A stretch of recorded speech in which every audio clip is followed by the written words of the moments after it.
We welcome our SABC News Channel viewers. Let's take a look at how global factors influence our economy in South Africa. I'm joined by Lukman Otunuga. He's a research analyst at FXTM. Thanks so much for your time. Let's talk about what South Africa will be, how investors, will be looking at South Africa and what kind of data they're expecting this week.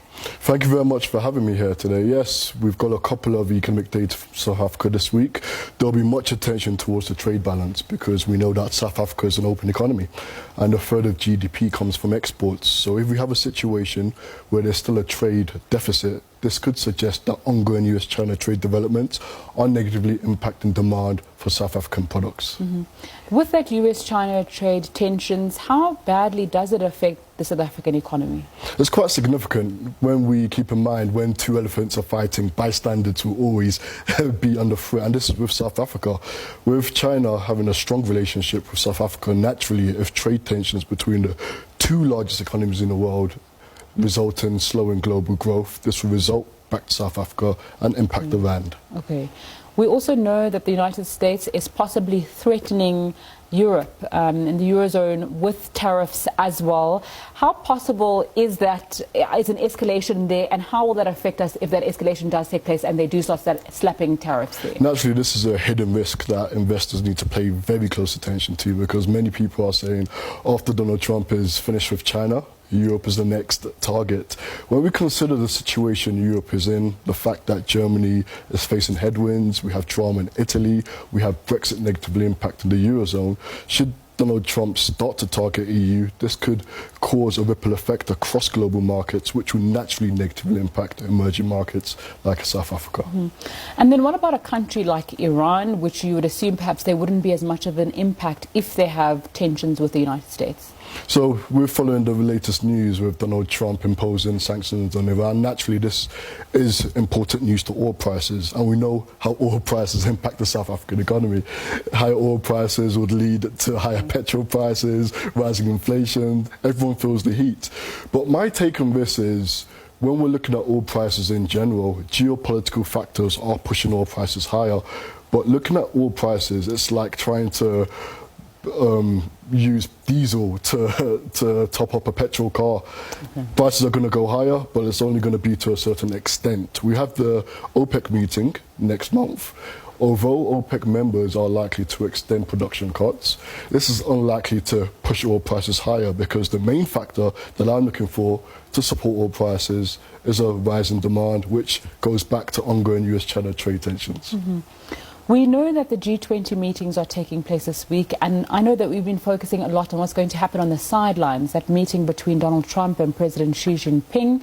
What else can we expect from the G20 meetings? There's a lot of expectations as we go throughout towards the G20 meeting. If you look at the market mood in general as well, everyone's sitting on their hands, investors are on standby, because there is optimism that both sides are going to secure some sort of deal. But how many times have we seen investors or markets be quite excited over something only for things to fall apart in the last moment? What I'm looking for is a situation where the United States and China probably restart trade talks. So this situation will still keep markets cautious and will allow major central banks to still come to the rescue to attempt to counter global slowdown. Let's come back to South Africa now. There's concern over Moodys and their pronouncement on South Africa's rating. Yeah, that's something I've been paying very, very close attention to. So concerns are now elevated over a situation where Moody can actually grade South Africa's rating to junk. Now, this will be very significant for the South African economy, because if such becomes reality, we could see a situation where billions leave the economy. Now, this is the last thing South Africa needs right now, considering how, when we look at first quarter growth, it was quite disappointing. And the country is still exposed to many domestic headwinds. However, it's not fair to isolate South Africa. It's not only South Africa facing headwinds. If you look at other nations in Africa, if you look at developed nations, we could actually see what the impacts of global trade tensions have done all across the board. What kind of factors would Moody be taking into account when they look at South Africa? So the factors Moody, of course, will be looking at will be an improvement in hard data. Like when we looked at GDP for first quarter, we saw there was a sharp drop in manufacturing, in mining, and agriculture. So if there's a rebound in this could be quite supportive. But important factor I'm looking at is the Central Bank of South Africa. So there are talks of a potential rate cut. I feel that for the Central Bank of South Africa to cut rates, it will be contingent on what the Federal Reserve does. So once the Fed moves forward to cutting rates, the SAB may cut rates as well in an effort to boost consumption, because we know how important consumption is part of the South African economy. Talk to us about that. What happens when an interest rate cuts for South Africans who are ordinary South Africans, consumers? So naturally, when an interest rate cut, when there's a cut in interest rates, this would support consumption. This would allow, businesses to invest, to spend more. It will support employment, and it will even encourage consumers to spend. When we speak about the credit rating, there has always been that warning, even when there's discussions around the central bank and how politicians act and what they say about ensuring that we don't get downgraded to junk status. What if the worst happens? How long would it take South Africa to recover, and what would they need to do in order to recover?